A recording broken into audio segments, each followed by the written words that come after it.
Hello, something fishy going on here. I'm D3. So today we're going to talk about how to build a stand. So first of all, I started off with a basic drawing of a stand. So I could calculate how much timber I would need. Then all I did was go to the local timber shop and get them to cut the wood to size. So make sure that you get all your measurements right and you work out exactly how much wood you need, and that will save you a lot of time and a lot of cuts. So I didn't have to do any cuts myself, and all I had to do was put it together. So here's what you need. You need an electric screwdriver. You'll need some sort of no more nails or wood glue. You'll also need screws, wood screws, preferably self-drilling screws so the wood doesn't split. It's optional if you want to have a countersunk screw so that you can fill it, sand it down and give a smooth finish, or you could just leave the finished screw showing. It totally depends on where the screw is within the stand. Some of mine are countersunk and some of them are not. So this is the first piece of wood that I started off with, and I started off at the bottom, so that's the underneath of the stand, and I drilled 2 holes for each post as such.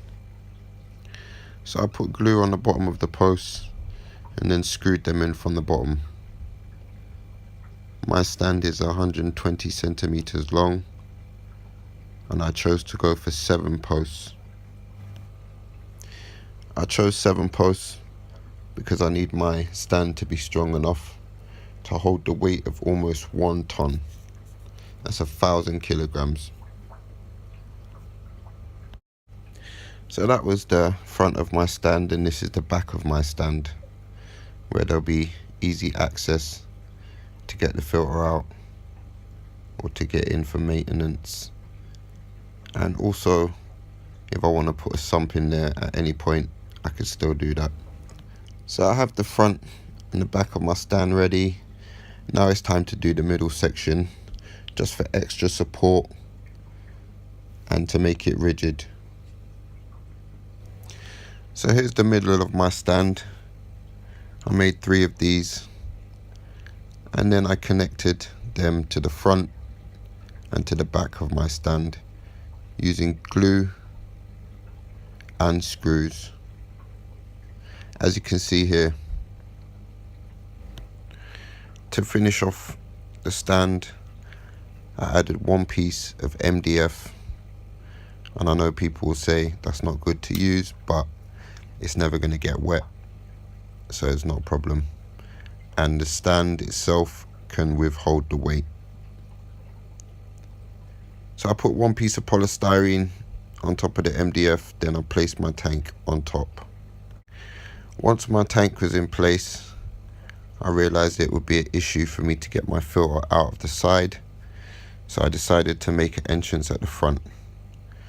I did that by cutting one of the posts and then putting cross sections across just to secure it.